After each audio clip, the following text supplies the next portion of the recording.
Ladies and gentlemen, good evening, good evening, good evening. Welcome to Trailblazers Radio. You guys could have been anywhere else, but you guys are right here chilling out with us, and we most definitely appreciate that. So thank you so very much for tuning in.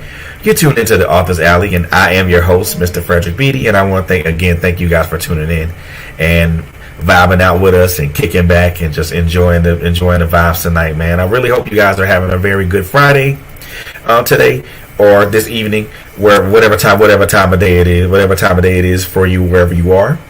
And we're gonna have a very good show, very great show tonight. But before we get into that, I do want to throw a couple of announcements in tonight.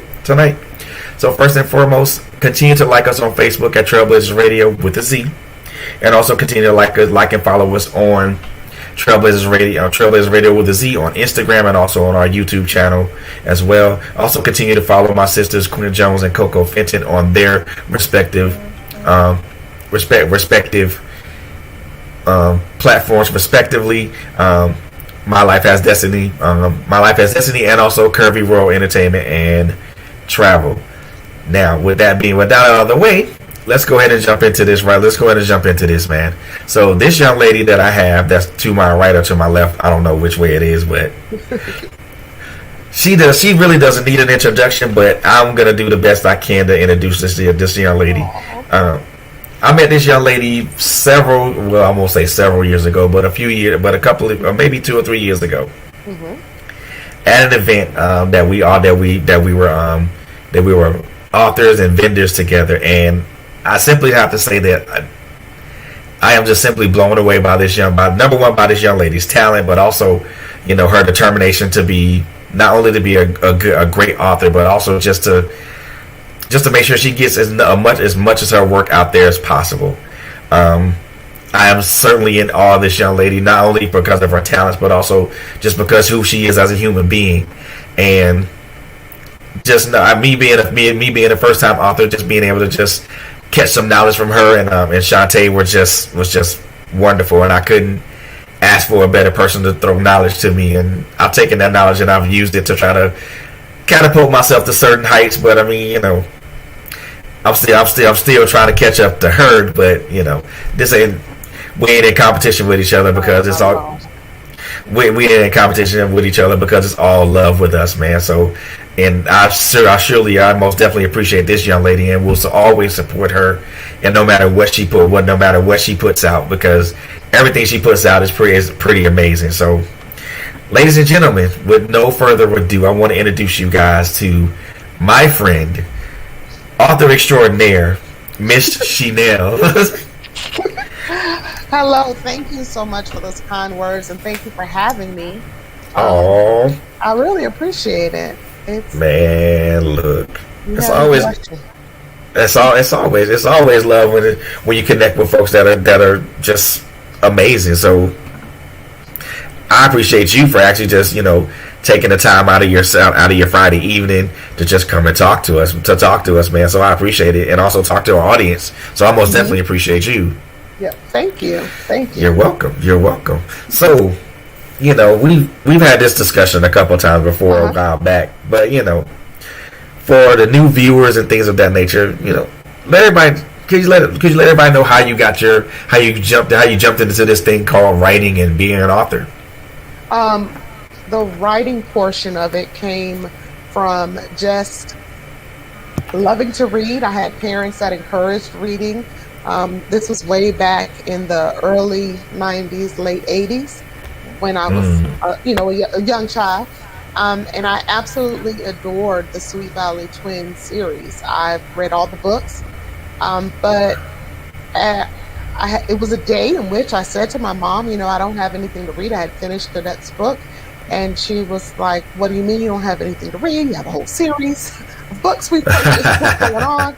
And I was tired of reading about, little white girls and ponies. Not to say that I didn't appreciate the stories, but I didn't see myself in the books. We lived in a neighborhood. It wasn't a hood, but we didn't have no horses, Right. There were no horses. So I was really fed up, and my mom said, if you're not going to read something, then you should write something. And I started writing from there at an early age, just stories with kids that look like me in them. Right. Yep. That's And what's up, then, man. yeah, yeah, Kids that look like us. So I mean, how? yes.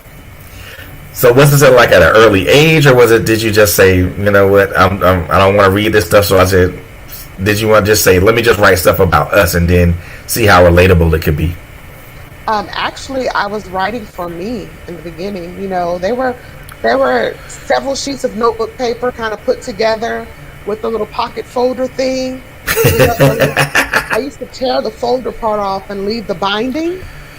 Oh my So goodness. yeah, I was making my own little books, and they were just for me. When I got to middle school, I got in trouble because I wasn't finishing my work, but I was finishing it. I was just hurrying up and then writing my book or writing my Mm. stories. When I got to high school is when I started sharing it with other people. And that Oh, was okay. like, oh wow, like I had friends that wanted to actually read what I was writing. And that kind of started off my love affair with Wow. being an author and wanting to be an author. Okay, that's what's up. That's what's up. So, from that particular point, did you write into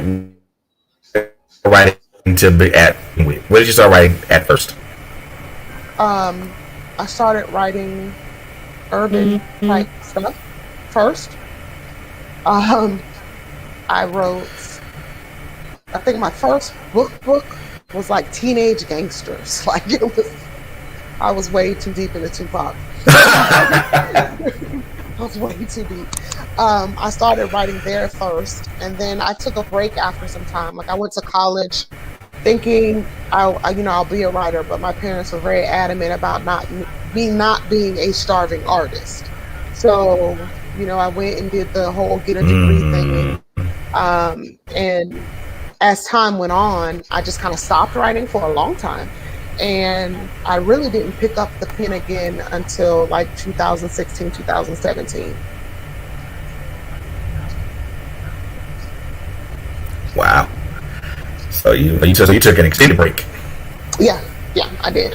I did. I had kids, I got married, got divorced. Like I had the whole life experience thing going for me.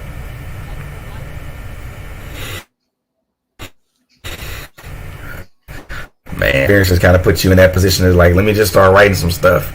So, what Yeah. made you come back into writing after you took such a long time? I started off really just my life had changed, and I bumped into Christian fiction like on a whim. I didn't even know it existed. I knew that I had not only stopped reading, but for a while I stopped writing, but for a while I stopped reading because it's kind of hard to, you know, go to Bible study, hear all the good word, and then kind of dive back into something that doesn't mesh with those beliefs. So I had stopped reading. Um, and I Hmm. hungered for a book though. Like I was going on a trip. I really wanted a book. And I just kind of stumbled upon really this Christian fiction genre. And I liked it so much that I was like, everybody should know about this. So I started blogging first. I didn't even jump back into like writing. I started blogging. Um, and my blog caught the eye of my former publisher, who's a wonderful writer herself. And it kind of snowballed from there. Wow. So, just to fall into that from that particular point, and then to where you are now, do you difference in how you write now as opposed to how you were writing then? Oh God, yes. I think with every author, every you learn more as you go, you know? So my very first book and my very last book are totally two separate. Like I cringe sometimes when I go back and I'm like, oh, I missed that, you know? So like I um and I think that's true of all authors. You have to evolve. You take more classes, you talk to more people, you read more books, so your craft evolves.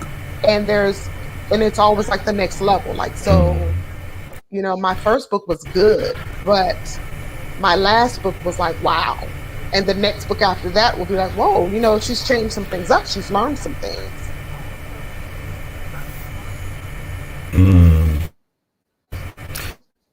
Okay, so man, I like that because and later on we gonna jump into a couple of these releases that you got now, but I guess my question would be, and again we've talked about this, but for our viewers, why Christian fiction? What's the allure? Um, for me, it's a combination of ministry and just loving good writing. I absolutely love the genre because it's true to our mission statement. And what I publish is to entertain you so that you have a good story, but also something that kind of fills you up a little bit and gives you something to think about or gives you some type of hope, that lifts your spirit, those type of things. That's what I love about Christian fiction, and that's what I try to pour into what I write.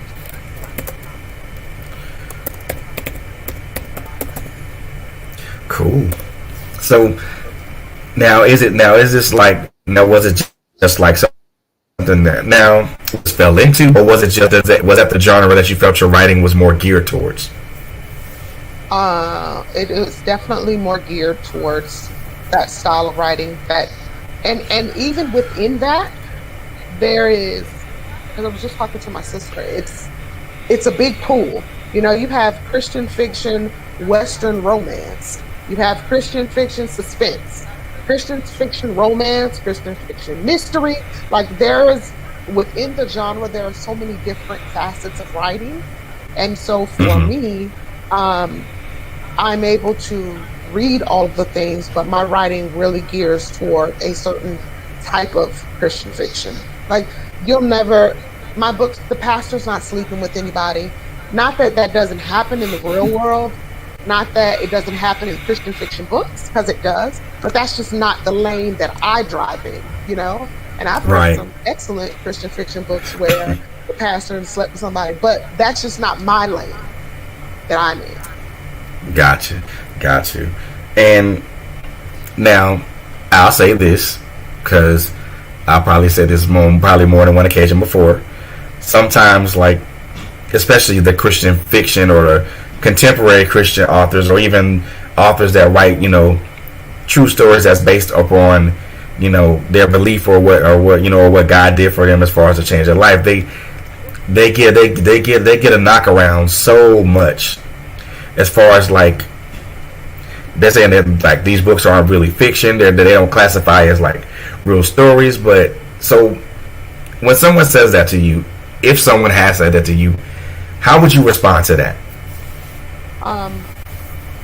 Everyone has a story to tell, so it is a real story. I've learned over the course of the last couple of years that everyone is not your audience. And I think that's what has helped me. So I no longer get offended by, oh, well, I don't really like that, or I don't think it's too preachy, or it's okay. Well, you're entitled to what you like to read. Might I recommend some other authors? There are thousands of great authors out there. At each book and each author has their tribe, their people, the ones that want to read their stuff. There are people that don't want to read it. They'll pick it up and, this is not for me.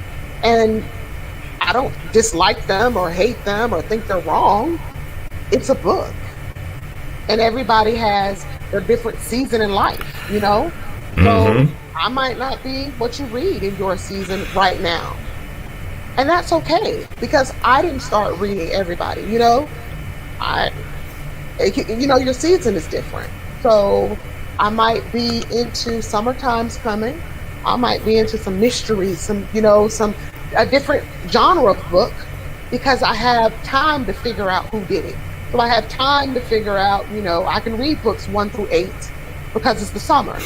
But during the school year, I can't read books 1 through 8. I kind of need something that's quick and entertaining and that's going to get me in and get me out, So I just think that when it comes to questions like that, not necessarily the person asking the question, but the person answering the question needs to be secure in it's okay if someone doesn't like it, because that just might not be the book for them. And that's Hmm. okay, you know? Hmm. That's, I can most definitely say that that is true in every aspect of the word, because like you mentioned earlier, what you write isn't gonna be for everybody, and everybody's not gonna fall in line and say, well,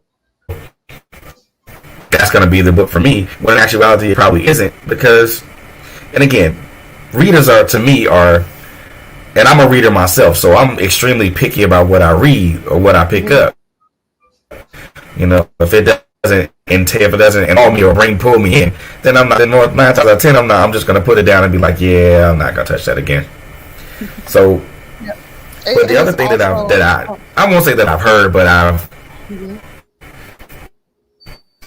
I think that I guess that I've heard, like, and it's like, this is something that I just, that kind of just grinded my gears with that Christian fiction books are boring, and I'm like, hold on, they're not. No, you're not. Again, the book that you picked up that was boring is not the book for you. Um, because everyone has a different interest. So Yep. whereas I am not a suspense fan in a book. Like that doesn't get me to turn pages. But that doesn't mean that it's not a good book. It just means that, Hmm. Chanel doesn't want suspense in her pages. If it was a suspenseful movie, I would watch that. But as far as reading suspense, that's just not my cup of tea. Um, but a good romance, it's like, woo, that's me. So it's really about kind of knowing where you fit. And it's not that it's boring. It's just that wasn't a book. Pick up another one. Right. you know?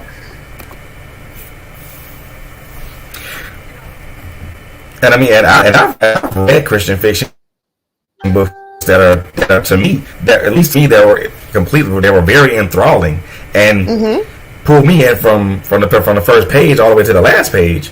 So Mm-hmm. so for someone to say that those types of books are boring, I would say to them, like, yeah, I think you might want to think again, or you might have picked up the wrong book. So Yeah. let's try this again. Yeah. Try it again. There are a lot of wonderful Christian fiction So, authors. yeah, I mean, I'm actually talking to one right now, and Oh, also, yay. I mean, Shantae. I mean, oh my gosh, Yes. I love her. I miss oh her. I my god. I miss mean, and Shantae. getting Oh together. my gosh, Yeah. man. Yes, that lady right there, man. Oh, yeah, I love her. I love her. Now, Shantae, if you're watching, if you're on Facebook, hi. Hey, Shaka. We miss you. We We miss you. miss you. COVID sucks. We miss you. So, yes, it does. Yes, it does. So, who's your influences as far as who influenced you to write besides just maybe just your desire as a reader? Were there any author influences or anything of that nature? Yes, there and it also grows. So my first Christian fiction book I wrote was by Ian Joy, and then I read all of her books, and then I reached out on Facebook, and she reached back. Then I had a whole fangirl moment because she reached back. Um, and from there, it kind of grew. My former publisher, Denora Boone, she can write magnificent fiction that kind of really makes you think about things. Um, Lakeisha Johnson, there are so many. Mm-hmm. Tanisha Stewart, Reagan Dennis, like there are so many women and men, because there's H.H. Fowler and D.A. Bourne. Like there are so many people that I've met on the journey, and each of them gives something to me. Like each of them, if it's a nugget or just watching their books on the charts or seeing that they're coming out with more books, the concept of what they have going on. All of those things are a great influence. And then on the non-Christian Cool. And side, I started actually reading one of my favorite books is by Zane, which is not she's definitely not a Christian fiction author. But what I loved about her books was when you got past all of the erotica, she has a good message in the book. Like there is something deep in the book once you get past the erotica. Mm-hmm. And I really enjoyed the skill of that because that takes skill. Cool. Oh yeah, to write stuff like that and then try Yeah. to put a message behind it. Yeah. Hmm. So I see it in one of your logos. Uh-huh. Entertain and edify. Yes. Let's talk about that. What is it? What does that mean to you? So our mission is to entertain, which means to make you feel love, laughter, joy. You kind of get in the story and you have a good time reading it. But it's also to edify, to build you up, to encourage you, to, show you that you can, to give you strength. So it's twofold. We gotta, and that's the mission, to do both things at the same time. Cool. I mean, that's when I looked at it. I was like, well, that's a unique mission statement. I don't think anybody else would have ever adapted that. Thank you. Yep, definitely to entertain and edify. So you're welcome. So when you do that's your mission statement with everything that you write. When it comes to blogs, or when it comes to Hmm. your several novels now, and you have a lot of them. Now I happen to purchase Good Thing, because that's the one I think Hmm. that we had talked about for a moment, Yes. and I'm gonna say that yeah, that so some of that kind of struck a real strong chord with me. But it's not in a negative way. It's in a positive way, Uh-huh. because the one thing that I like about this is the one thing I like about at least a lot of authors that I come across, Hmm. that they're able to weave certain certain aspects of themselves into what they write, but also throw certain lessons out there so people Hmm. can catch them. And sometimes it's in either an obvious way or a subtle way. Yeah. And I was just and I like and, and for me I like a mix of the obvious and subtle. So Yes. because I first okay, hit me over the head real quick one time, but then leave me in suspense. Hmm.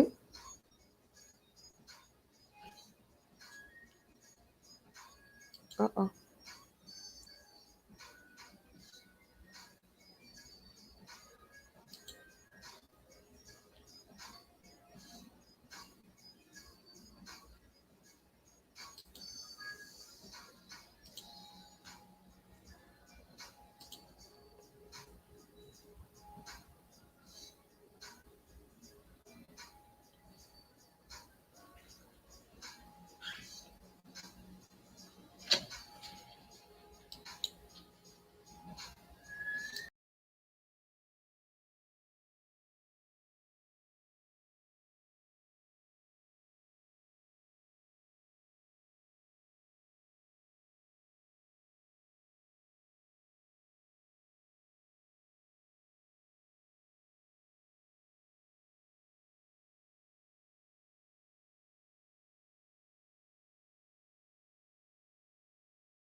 ladies and gentlemen, I apologize so very. I apologize. Um, we were having technical difficulties, so I apologize for that. Gonna see if I can try to get my guest back on. So give me just a second. Hi. Sorry about that. Intermittent No, issues with my laptop. So this is ridiculous. I don't know, ridiculous or whatnot. Oh well, it is what it is at this point. it So is what it is. It happens. Technology. yes, indeed. Where were we? We were talking about. We were talking about the just the genre in itself and the mission Oh, statement of edify right, and right. entertain. Yeah. Okay, gotcha. So I know I'm like I said, I know that a lot of you know I know authors in particular, all authors in particular catch some sort of a rap, some sort of a bad rap as it pertains to what they write and what they don't Uh huh. write. And sometimes it's the genre that they're in that Mm-hmm. makes it even that much more difficult. What so I'll ask this: what differentiates what you write from any and every other writer?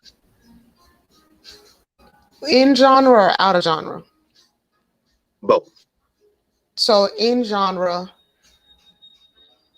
you're going to get some aspect of love because I love love. I'm a fan of love. So there'll be Right. some type of relationship thing in there. And you're going to get something that is going to hopefully, like you said earlier, have messages that will be blatant, but also have things in it that are kind of creative and, you know, not commonplace, not necessarily the cookie cutter Christian things. For example, in the book that released today, Living a Blessed Lie, one of the characters is complaining to the other character for kind of disappearing all the time and being Houdini. And Oh the man. another character starts off with friends, and her friend hits her and is like, don't go there, um, because she was singing the Houdini song. Well, that's not a Christian song. Like, the mighty clouds of joy does do not sing friends. That is definitely Right. Houdini. And then there are a couple of other references to some things, and I think that is something I try to, interweave in things. The genre itself is separated from more explicit fiction. There is sex because Christians have sex, but it's not erotica, which is, a totally different voice. There's no Right. explicit details of things going on. It's kind of like the black moment. Like we know what happened in the story, but we're not going to give you the play by play type thing. And I think Right. that's what separates just the genre from other fiction because there is violence in it. Like, my God, a good thing had a lot of abuse and violence and stuff in it. Right. I mean, and I think a lot of people look at Christian fiction as this goody two shoes type writing when Yeah. in essence it really isn't. Mm-mm. Because Christians aren't goody two shoes type. In order to be a Christian, you have said that Christ has saved you, and you believe in the Trinity, and you believe that you know He came and He died for your sins. If you were perfect, there would be nothing to die for. Right. So, by its name, being a Christian is someone that is definitely flawed, that has definitely done some things that are outside of, the Ten Commandments or what the Bible says verbatim. So Hmm. that's what makes you a Christian. You believe in Christ. Well, what does that mean to believe in Christ? Well, you believe that He came and He died for your sins and He rose on the third day. Well, if you do all of that, then that means that you understand you're not a perfect person. So the genre cannot be cookie cutter ish or, everyone's living a perfect life because that wouldn't be true. Exactly. because when I think that critics or even other readers tend to psychoanalyze that type of genre, Hmm. and be like, well, I ain't gonna read it because it might be boring, or it might be just like Hmm. ugh. I'm like, you never know until you flip the pages. And you'll be surprised. Exactly. I mean, I know when I read Good Thing, I was pleasantly surprised. And when I say pleasantly surprised, I mean that with a capital P. Thank you. Thank you. You're welcome. And it's for me, I'm a reader at heart. And so I'm a reader first.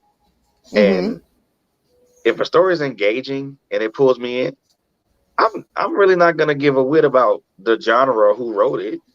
Yes. I'm always gonna be Hmm. like, hey, this is what I like this. Yeah, that's me. And I've gotten into K dramas. I don't know why, because K dramas are Korean like soap opera type thingies, and so I find myself on Netflix just sitting and watching. You have to read it because it's all in Korean, and I don't speak Korean. But if the story is good, you're going to watch it. So I find myself, watching episode 1 and 2, and then hours and days later, I finished all of K2 because it Right, was a right. good story, and like I said, I don't speak a lick of Korean. I just be reading. Oh, man, let me tell you. Now, I'm it's funny that you mentioned Korean dramas and stuff like that, because I've actually started watching a lot of the Korean action films and stuff like that. I'm like, wait a minute, this is on a whole different level than what I'm used to watching. Mm-hmm. So yeah, and it's amazing that people can relate certain things, can relate certain aspects of a certain genre to what they write. Now, I mean, now do you write now? I'm We've known each other for a while, but like I said, for Yeah. the viewers that's watching, you know, you've written Good Thing, you've written a couple other things. I mean, Mm-hmm. we're not gonna tell everybody about that just yet, but we'll get into it. So, so like from you, I know for you, you're all over the spectrum. So you Mm-hmm. kind of you hit where you bounce, like you hit wherever. Does that get tiring, or does it get bored? Do you catch boredom from doing that, being all over the spectrum, or and Uh, do you prefer to be in one spot, or do you like being all over the place? I think that in the beginning it was kind of a developing, where am I going to land? Hmm. Um, and as I've developed, I've sort of kind of nestled in two series at the same time of books. I don't know why I did it. I did it to me. Two series at the same time, one being a longer series and one being, short reads. Um, so I'm not really, it's not that I'm all over the place. I'm still in the same vein. Okay. Um, but the characters are changing. So with a series, it could be the same people over and over and over again, or it could be the same setting. So each book leads to the next book in some way, but it's a totally Mhm. different character group. Got it. Got it. I got it.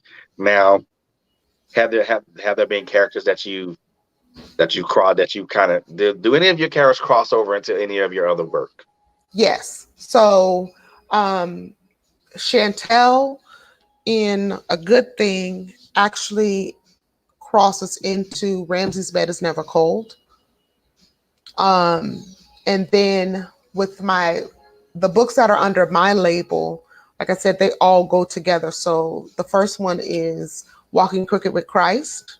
And then from there, you meet Rue, who is the main character of Sitting on the Fence. And then from Sitting on the Fence, you meet Kara, who is the main character of Fighting the Good Fight.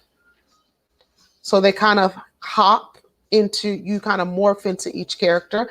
I actually the first time I Mhm. read it and saw it executed very well was with the late Eric Jerome Dickey. He had a Yeah. couple of characters from Drive Me Crazy that kind of went into the different books. And I absolutely love that. Like I loved because it was familiar. You know, you knew the person's backstory and it was like, oh, like an old friend kind of came into the book with you. So Exactly. that's what we're doing right now with the next 5 books. Wow. Six, So you five, so six. The next 6 books. Because I'm looking over here because that's where they are. They're all up there. So the next 6 books, that's what we're doing. We're kind of like it's the same group of friends, but different stories. Because everyone got has their you. own story to tell. And then even with the mini series that I'm doing, the shorter books, it's the same main character telling the story, but it's about each it's about 3 different people. So, so speaking of that, what drew you to kind of write the shorter series, the shorter stuff at this point? I was waiting for sitting on the fence to come back because a book is a whole process. So sitting Of on the course. fence was in its process, and I had outlined fighting the good fight. I wrote all my notes down. I think I started like I had a paragraph or two, and then I had this crazy dream. I know it's totally random, but I had this crazy dream, and in the dream, I kind of woke up and was like, "Ooh, they're living a blessed lie." And then I kind of wrote some things down, emailed it to myself, went back to sleep, woke up, and was like, wait a minute, I kind of want to do this. So for me, I found that the shorter book in between bigger books is actually quite fun. And it kind of gets me motivated back into writing. Because you've written a book, you know that, by the time the book hits Amazon, you are really tired of the book. You know, Tired you of looking you at you it. you're tired of looking at it, you're tired of typing, you're tired of saying the characters' names, like you're kind of out of it. So, and it birthing a book is like birthing children. It's a big process. So once that book is through all of its stages and all of its process, it's like, okay, it's time to start the next book. But I kind of want to write just something for fun. So Yep. that's what Living a Blessed Lie became. It became something for fun. Um, Unlike all of my other books, it's not outlined. I didn't have an outline. I just threw on some music and started typing. And I So basically, really enjoyed that, like the free flow of that. that those quick. So now you're into the quick hits now. Yeah, it was, yeah. And I was like, wow, this is cool. I like this. And so far it's done, like today is its debut day. And it's done pretty well. It's done pretty well. I've gotten some feedback. I love when readers jump in your DM or like they message you on Facebook. I absolutely love that because it lets me know that they're reading it. And I've had a couple messages today because the Living a Bust Lie, like it's an hour read, if that. It's short. It's like 60 some pages. And see, and that's the one thing I want to ask you, because people are. I'm gonna say this because I've never been obsessed with how many words or how many Mm-hmm. pages I write. Mm-hmm. I'm just not, because the Mm-hmm. simple fact of the matter is, who cares about how long or how short it is? Mm-hmm. If it's impactful, then it's the right amount of pages. Yeah. And who cares if it's 20,000 words? Mm-hmm. The second book that I wrote was about Jesus 60 some odd pages. Mm-hmm. Yeah, but was it a complete story? Yeah. Um, I'm prepared in the sense that um, I spoke to a writer friend of mine prior to writing it. I had the idea and the concept. I knew it was going to be like a quick read, and she's like the queen of quick reads. So I messaged her and we spoke back and forth, and she said that as long as it's a complete story, but that prepare yourself for the fact that there will be people that say, well, it was too short, um, because it's only 60 pages. So when the book went to my team, my A team, one of my people that are on my team, she did comment. She was like, I loved it, but it was short. And so I've kind of prepared my heart for the, why is it just this many pages? But it is what it is. It is what it is. It is what it is. Like, And then, I know for me, when Susan, I just shrug my shoulders and like, when it's done, it's done. Yeah, yeah. When you do, and I tell people this all the time, and you probably agree with me. When as a writer, when you're writing a story, when there are no more words that come to you, at that point you're done. Yeah.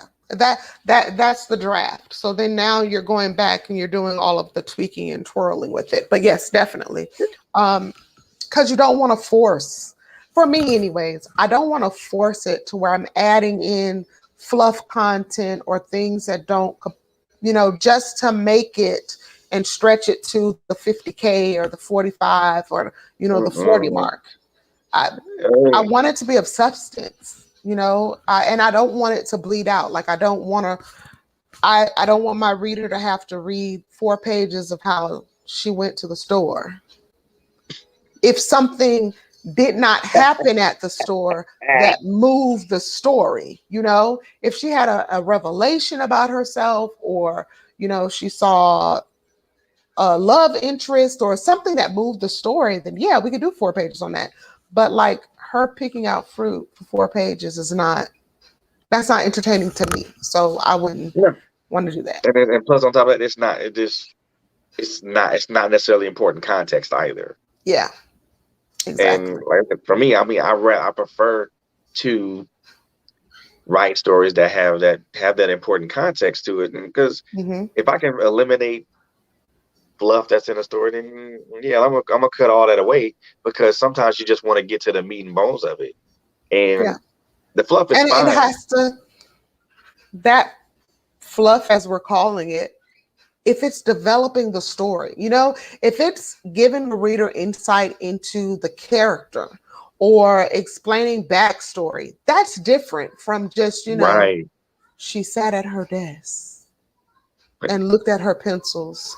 There were red ones and blue ones and yellow. She tapped the desk with the pencil. Like, like, why are we 2,000 words here? Later? She didn't make a decision. Like, wait a minute, why are we here? Hold on. Exactly. So yeah, I like. And that's, as a writer, that's something I can most definitely relate to, because it's, oh my gosh, it's already enough. I won't say it's enough that you're already writing a draft, and you're going to translate this to a final copy. And I think for me, and when I do my final copies, I always think of other things to add into it that make it relevant. Yeah. And for me, I try not to do so much of that, because then you find yourself adding stuff that doesn't make sense, and then you have to read it again. Like, wait a minute, that fits where? Because for me, and you probably agree with me with this. To me, writing a book is almost like putting together a puzzle. Yes. You have the beginning part, where you fill out there. Most people do puzzles. They do the edges first. That's my outline. They set your edges, and then you put everything. Everything else goes in the middle. You fit everything else in the middle. Then at the end, there's a puzzle. Yeah, that's definitely how I do it. For me, my puzzle piece on longer books, especially, is that outline. So I'll have actually, because I'm sitting at the desk. So let me find. If I can find one. You can never find stuff when you need it, right? Okay, so like I go to Michael's and I get the little book. And then in the book, there's like the whole outline of the book. And then from here, I add all of the stuff, So this is the edges. And then I add all the color and the pieces and things like that. Somebody else that does it the same way as I do. Yeah, definitely do the outline. Now, for the shorter book, there wasn't an outline. Like I definitely just jumped into it. Yeah, it was like breathing, like let's just write let's see what happens. But for longer works, I have to have an outline, because it's going to take me longer to put it together. Exactly. Living a Best Life is like 7,000 words. Like that's Oh, literally 2, 3. That's like Saturday writing, Sunday writing, Monday tweaking. Okay, read this and tell me what you think. It's a shorter write versus something that's going to be close to 40. So something that's close to 40 is going to take me, at least a month and a half, maybe 3 to do. And that means I'm going to stop and start and stop and start and stop and start. So I have to have an right. outline so I'll know where I'm going. Exactly. So I thought I was the only one that did that. Oh no, I love the outline. Man, right. I thought I was the only. I thought I was the only one that did that. I mean, because I'll get a pen and a piece of paper. I get a pen in my notebook and jot away, Mm-hmm. and then next thing you know, I'm halfway through the notebook. I'm like, wait a minute, how did I get here so fast? Mm-hmm. All you do is you Yep. just scribble it away, Yep. and all of the next thing you know, from that outline, now here comes this man. Now this book manifests, Yes. and then now you have another baby to take care of. Now you have another baby to take care of because you got a marketer and you got to Oh, yes, share yes, with yes. people. And Man. Now that's the one thing I want to ask you, because marketing a book is already, for some people, that would be me. Marketing a book is already a exercise in either futility or frustration,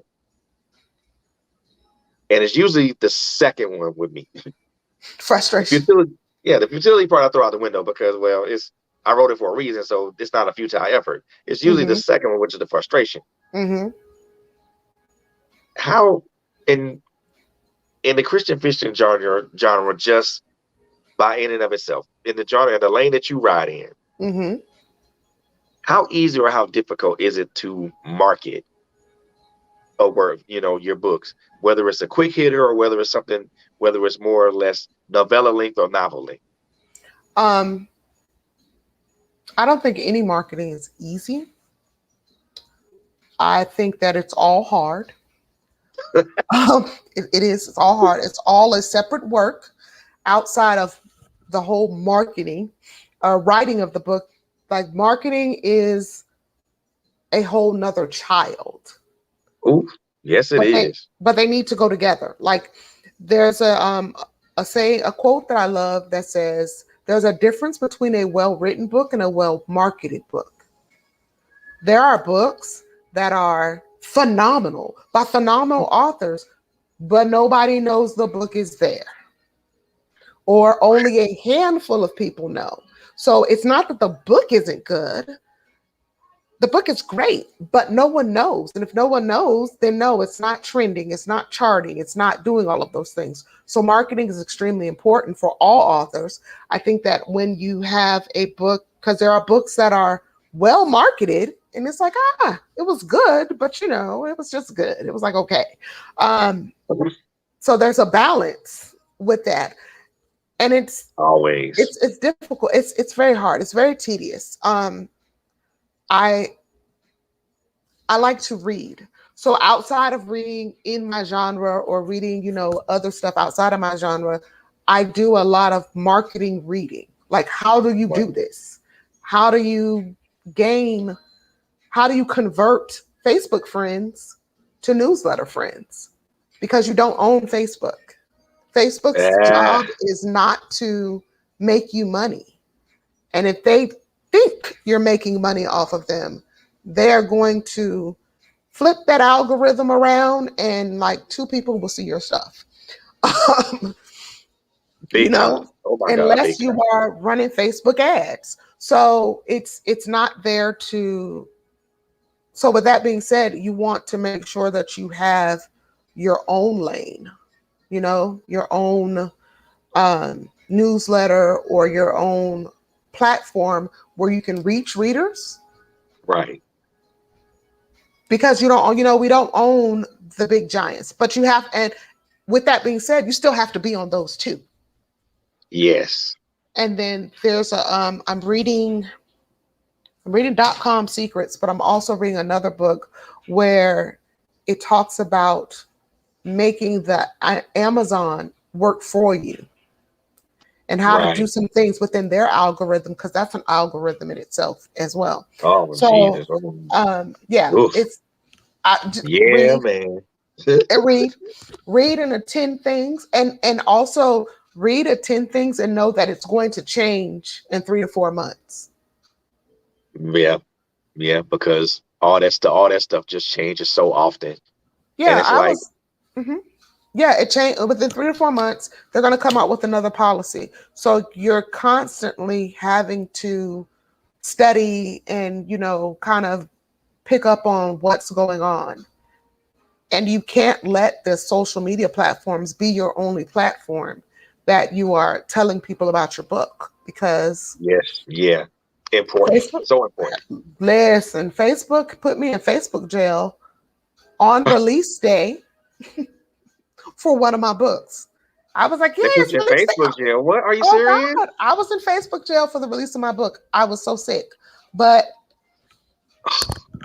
I learned not to rely solely on Facebook, Indeed, and indeed. B, the power in networking and supporting others, Right. because I loved other authors and I supported other authors. When I went to Facebook jail, I just simply put a message out on everybody's messenger. Hey, Facebook put me in jail and today is release day. Can you please share my book? And so I had people sharing it for me because I was in Facebook jail. Mm. It's always something, right? It's Yeah. always something with Facebook jail, and they put you in. I mean, and hey, we love you, but you It's can't a be stop double-edged being so sword. sensitive. Yeah, and Yeah, you have to understand the purpose of a thing. Like I was in awe with Facebook on that day, but God had to reveal the purpose of Facebook is not so Chanel can sell books. exactly, exactly. The Facebook people want their money. It's not, they're Oh not, yeah, the platform was not created so that I could sell books. The platform was created to, share with friends and to keep up with family. So, with that being said, you kind of got to work within the lines oh yeah, oh so that you can hell work yeah, outside of them later. oh yeah. Because and then with that, you have to understand understand the constraints of the constraints and limits Hmm. of where you market your stuff, where you market your things at. And so many people just be like, well, I just want nah. You better have a couple other avenues, Yes, definitely. Yes, and definitely. it's important. I mean, and I think for those who are watching us, and those who are trying to come, who are wanting to be authors or poets or writers or whatnot, let let's touch on a little bit of how important marketing is to a writer, whether or not they're writing blogs or books. How important is that to get your number one, get your book out there, but also pull, poke your message out there. Um, Next to writing, it's number one. Like they're like twins. They're fraternal because no one. One's different than the other. Yeah, they're fraternal. Like writing is, this is what I love to do. But if you love it and you don't market it, then no one knows. So if it About what depends, you and it do. also depends on the purpose. Like if you're writing for your family, that's Mm, different. That's, telling everybody, hey guys, I wrote a book about our family, or I wrote my memoir. If you're writing for, a audience or a group of people, then that's different. And marketing has to be there with it. And you can't wait, especially if you're a new author, you cannot wait till the release day to market the book. yeah, That's like too man. late. You That's really like need to market the book when you decide, okay, this is what I'm going to do, and I'm going to release this book. Even if it takes 2 years to write it, every fifth Facebook post needs to be, I'm still working on that book. This is the cover for the book. Um, yeah, you know, yeah. I I need a name for a character, whatever the case may be, Right, because right. and that's even if it takes 2 years, because you want to build up the audience for it. versus Right. writing the book and then waiting to release day and saying, "Hey guys, I wrote a book." Okay.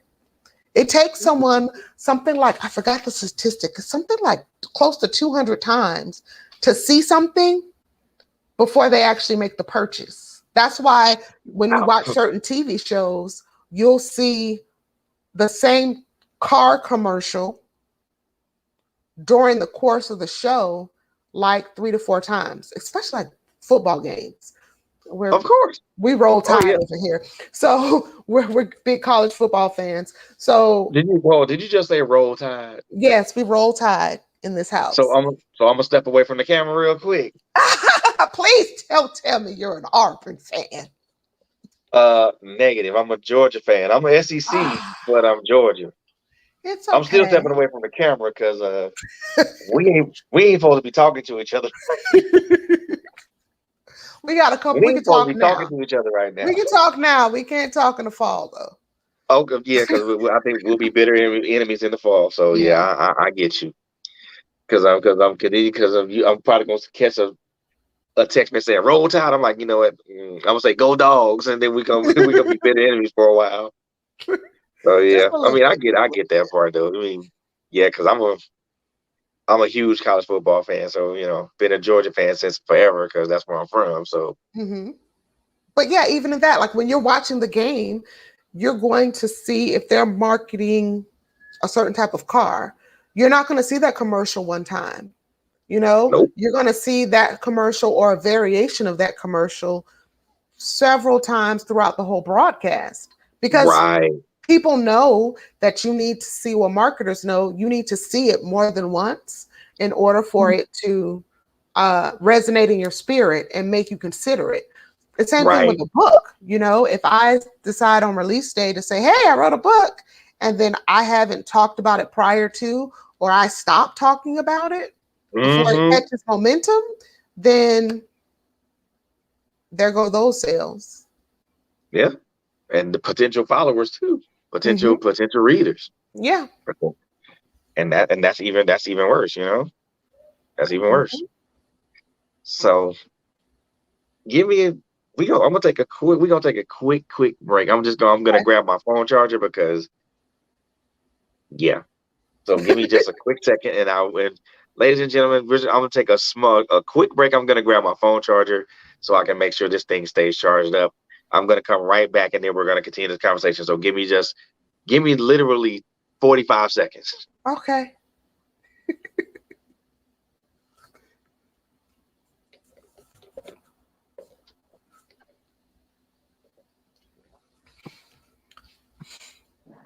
Because if I don't put this phone on charge, yeah, Yeah.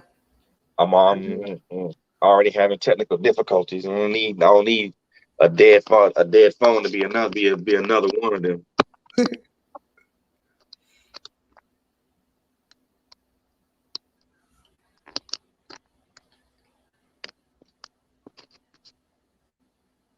Come on.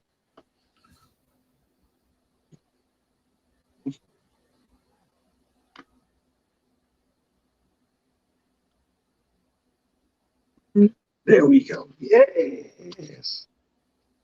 There we now we're cooking with oil. So, ladies and gentlemen, again, I apologize for the well, I apologize, ladies and gentlemen, but the show must go on. The show must go on. Man, it's gonna have to go on. So now that we kind of let's talk about a little bit about your these all these books that you got out right now. And man, I know the last time we talked about Ramsey's Bed Was Never Cold, Hmm. and now you got like two or three other books out. First of all, I gotta ask you, how do you do it? How do you do that? How do you do this?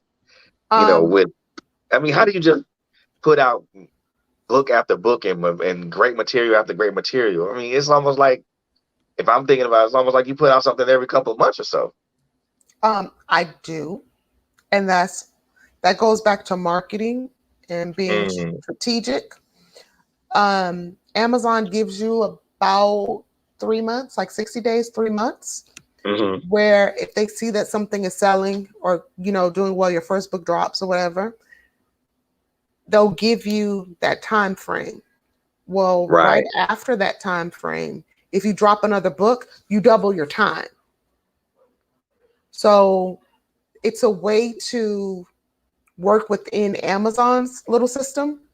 Mm. My readers are very sweet. I have some of the best readers in the whole wide world, but they will call you out and be like, okay, so when is the next one coming out? Because Ooh. I want to know. I want to know what happens. My A team, my beta team is the same way. Like, oh, I like this. I'm ready for the next one. It's like, okay, well, wait a minute, let me write. Give me a So moment. I'm gonna write it. yeah. So that's part of it. The other half of that though is really managing time. Right. We, my husband used to have a training Mm. program because he's a coach. He had a training program called and it was taught 864. And the premise was there are 846 minutes of the day. How much time have you wasted? Oh So wow. it's having a time management system in place that allows me Mm. to write, and I don't write every day. Like that's one of the big things, like you have to write every day. No, you don't. You just have to know how long it takes you to, what you can do in a certain amount of time. And then I Gotcha. also have implemented focused time. So I do Pomodoros. It's a method where I'll write for 25 minutes, and then I'll take a break. And then I'll write for 25 minutes and I'll take a break. And I'll do a certain set of those. And that has doubled my time as well. Oh, that's that's great right there. That's really great. So, and I mean, you just put out stuff at a prodigious rate, and I'm like, and when I say, because I mean, every time I see a post with you, it's like you have a book, and I'm like, when did this one come out? And first of all, why was I not notified? So they've actually kind of come out farther than what it seems. Walking Crooked with Christ came out in October of 2020. And then Sitting on the Fence came out in April. And then I wrote the short book that came out this month. There probably won't be anything in June, but July, I'm hoping to do like a double thing. Ah, so you keeping yourself busy. Yes. But So then you so again, you it goes back to time management, like I'm a night writer. So from 8 to 10, in that oh, 2 hour span, I'm writing. see. I see. Well, I'm at my most productive at night too. So, Yeah, I'm up. like, I ain't going to sleep. Especially now, now it's a long weekend. Oh yeah, Yeah. finna most definitely be creative now. Yes. Because you have the time. Man, I mean, because and I tell folks all the time, like, because there's a couple people that I had that I'm Facebook friends with, and I let them know about. I've told them about you, and they're like, wow, she puts stuff out at like she putting out stuff like every couple of months. I said, bruh, you don't know the half. There are a lot of books, and then for me also, I've learned that I'm visual in the sense that with goals and stuff, I need to see them. So when you see me kind of look up and go over there, that's because I literally have the next 1, 2, 3, 4 book covers in the big series. Like they're done. My cover Wow. artist is amazing. The cover is done. So it's like, okay, well, I have a cover for it. I need to write the story. That helps me move. Like I just ordered the covers for the Living a Blessed Life series. I just ordered them. They should be in a couple of days, weeks maybe. And so I'll have all of the covers for the series done. And then just Wow. matching the words with the covers. Oh, so you like to work ahead. Yeah, certain things, like for me, it's a motivator for me. Like seeing the cover helps me kind of visualize and get in that zone. Gotcha. And then also, I put in the back of the last 2 books, the next book is coming soon or coming by summer. So that's kind of a promise that I've made, and you don't want to go back on your word. So it's like, okay, sit in the chair and put the words on paper, child. Gave yourself a deadline. Yeah. See, I am horrible with deadlines. Well, I hired a whole business coach. See, Like I'm one still. time, yeah, I hired a whole person to basically say, well, you said you were going to do this. Where is it? They put you to task. Yes, yes. I hired a whole person for that. Best decision I've made. I know. I see. The results speak for themselves. The results speak for themselves. So now this is one question that I kind of loathe to ask authors because not because it's a bad question, but it's one that elicits a myriad of responses. Either defensive responses or be like, why you ask me that question? Why the hell you ask me that question? Oh. But as a writer, being in this game, and I won't call it a game, but being into this thing for so long, do you still feel like you got to axe the grind? Don't we all? I mean, no, like legit. I don't think there's, for me, now I can't talk for everybody, I'll use an I statement. For She Nell, there's always something you could have done better. There's always something you could have learned. There's always something you didn't know that now you know because you read something or you attended a workshop. There's always a class to take. There's always someone ahead of you on the bestseller chart. So you want to know what they did. So yeah, there's always an axe to grind because it's always evolving. And I would pray to God that I never get to the point where I'm like, hey, I arrived, I'm here. Like, then what good are you? If you're at the top of the mountain, what good are you? Man, yeah, I get you. Oh, because if you're at the top of the mountain, you're at the pinnacle. I mean, there's no other. Yeah, you can't climb. There's no other way. I don't think that there is. And I prefer to do that. I prefer to have the axe to grind. Yeah. No, go ahead. I'm sorry. No, because I don't believe there's a top. I think that there's always something new, especially in writing. Like, it changes every other day. The stuff that you were able to do on Facebook in 2017 when I wrote my first book, you can't do those things now. They're not showing all 1,000 of your friends your posts. You know, you can't do those things. Those things have changed. So there's always going to be something to climb. Always. I mean, and this is for young writers there, and also veteran writers. If you think you made it to the pinnacle, you probably haven't, because there's always another mountain to climb. There's always another hill to another peak to climb over, another hill to climb over. So if you think you made it to the pinnacle, well, you may have just touched the surface. Yeah, like Miley Cyrus said, there's always going to be another mountain. Always going to be another hill to climb. I'm sorry, I was always. Man, look, sometimes you have to be. And the one now, see, this is something. Now we gonna get to the meat and bones of how. Now we're not gonna talk about writing processes and stuff like that, because those are ancient Chinese secrets. So we won't get into that. But the one thing I will ask you is, like, you know,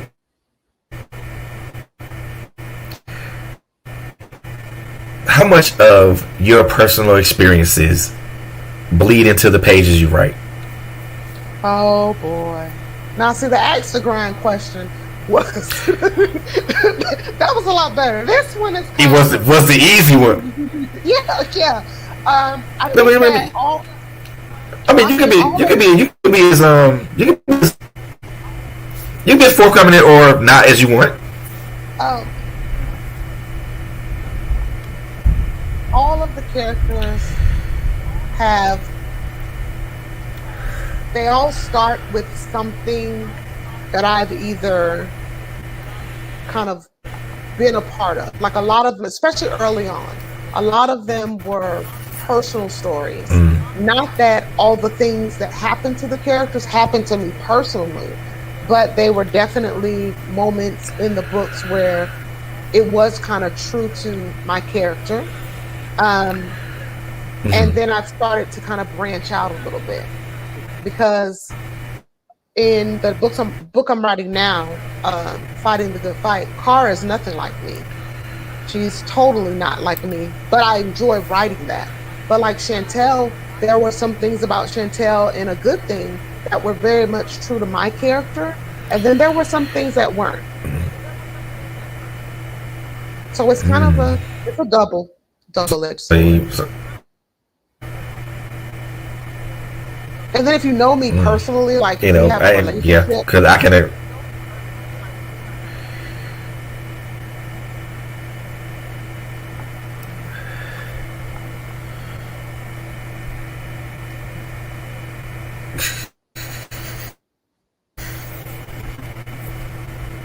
You there? So Hello? I mean, I don't know. I can say like, yeah, I'm here. No.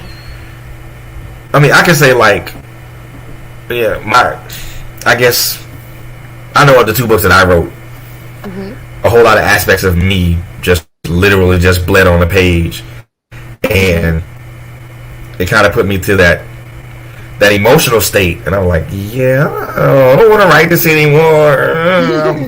I'm emotional and just like in this little weepy moment, I'm like, I don't want to write this anymore. Stop. Had you ever got to that point to where you get to an emotional moment in a story and you're like, I don't want to do this? It wasn't I don't want to do this. It was more of a, I wonder if someone is going to be like, she's talking about herself. Like certain characters, for instance, in Ramsey's Bed is Never Cold, there are a lot of aspects of Ramsey's life that mirrored my own in certain ways. So in writing it, it wasn't I don't want to do it. It was like I hope that nobody's like, I remember, she got this from that, you know, kind of tying me into the situation. So there was, the fear was in that, like, okay, I don't want someone to read the book and be like, all right. Somebody draw inferences. Yeah. Like, what if she was the one that did all that? Yeah, some of it I did, dude. Some of it I did. It's fiction. There's a clause in the book that says all characters. This book is a work of fiction. Definitely. Yes. I mean, I know for me, it's so difficult to kind of write certain emotional moments and scenes, and I mean, I say this for folks that don't know about what I've written, but then it's not a shame or anything. I know that one of the books that I've written, there was a part that was extremely hard to write, and I had to step away from it for 2 weeks because, yeah, every time I sit down and write this, it's like, I gotta get away from this because it's not. This ain't. I ain't gonna make it. I ain't gonna make it. Write 2 words, start crying. Write 2 more words. I can't do this. I had to be like, yeah, I'm good. I'm done. Let me step away from it. So I guess one of the questions I always try to ask people, authors, and especially with women authors, which characters are easier to write, women or men? For me, women. Yeah. Because I am a woman. And I think that sometimes when I'm writing men, like I have to do a little bit of research because I want it to come through authentic. I don't want it to come through as something that a woman would say, a man would say. You know, sometimes men are men of few words. Like A man is not going to say, "Oh, I love your yellow dress. It's so beautiful. It sparkles in the sun." Like those are women things. Like those are things that women want to hear versus what a man is actually going to do. And I really want my character to be authentic. So it does take some tweaking and some research into a man's mind so that it's authentic, because that's the goal. You know, you want it to be as real as possible, even though it is fiction. Right. Because, I mean, I know, because like you said, it's between women saying that you, because me being a man, I'd be like, oh, that dress looks nice on you.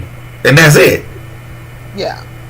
As opposed to a woman saying, like, well, that's a woman saying something completely different and totally descriptive. Like, hold on a minute. Is that a translation saying your dress looks nice? Yeah, because it's not for a woman. It's going to be, I know for me, you know, a certain color. It's not going to be, oh, right. That's purple. It's going to be, you know, that's midnight blue. That's violet. You know, we know our colors. Where a dude is like, hey, that's cute. That's blue. That's cute. Or not cute. That's nice.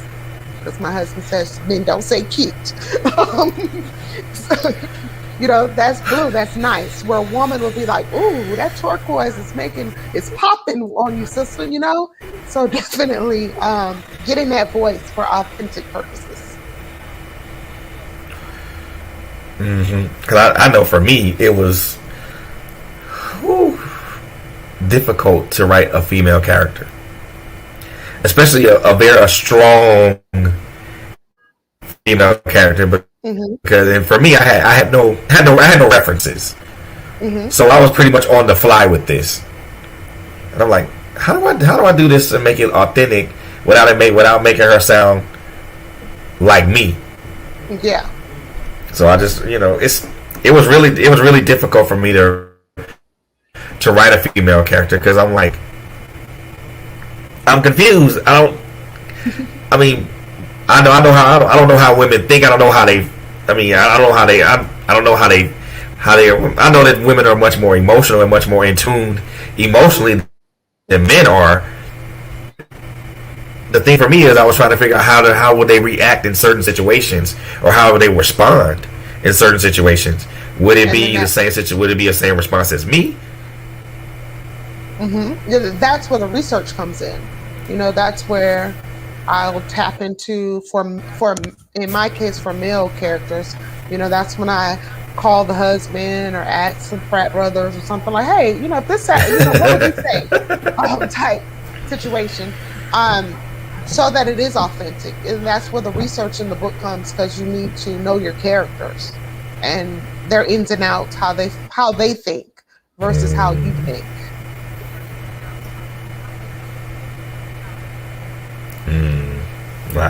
And I think that it's important to have characters that are extremely relatable to people, because it doesn't. I always look at this. It doesn't matter in what book or what series that you write. There's always going to be a character that's going to relate to somebody in some way, shape, or form. Or they're going to be like, "Oh, she's me," or "I'm him." Yeah. Or I can't stand her. Because even that is relatable. Oh my gosh. I read books to where one of the characters is so despicable. Like, this fool do something else, I'm gonna jump in this book and I'm gonna hurt. Yeah. But that's engaging. Like, you want that. You want the reader to just write you and say, you know, Shelby is getting on my nerves. You should have cursed Shelby out. Like, those things. Man. You want the readers to say that. You want them to feel that level in the book.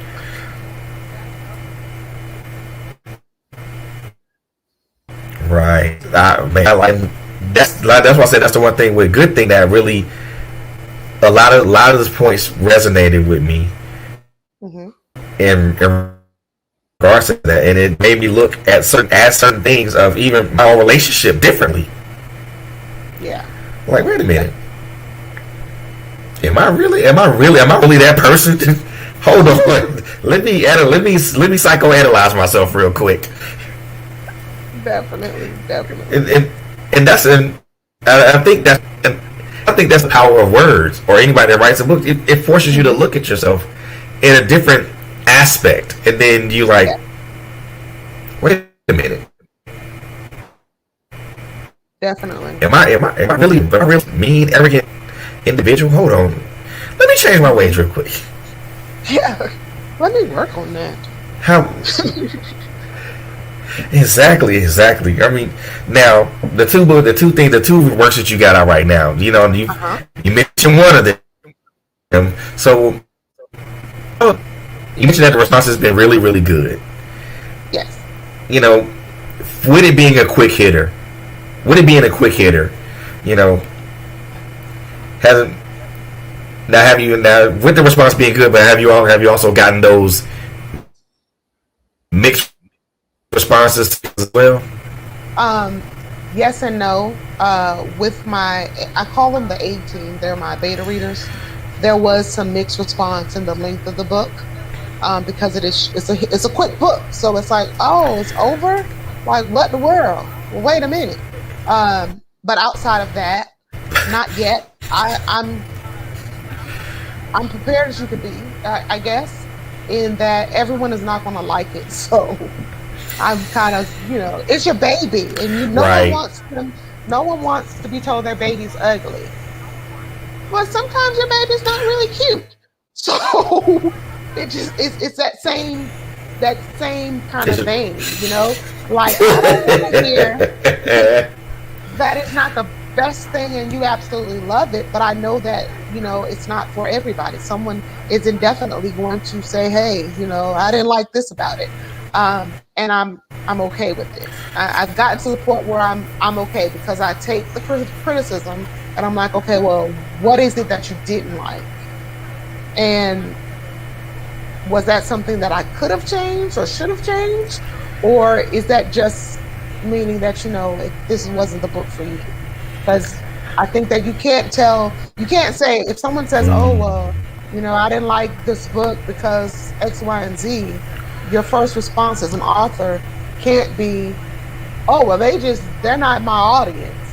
That might be the case, but what is X, Y, and Z? Is there something you can develop or learn from X, Y, and Z? right. So like I said, I don't even Right. think it has any reviews yet, because it just got out like today. But Really. as I check real quick, but it not yet. It wouldn't surprise me if it happened, only because it does, and it happens to everybody. That's what I had to learn too. That it's not just it's not woe is me. Like, everyone has a balance of very Right. good reviews and reviews that aren't so great.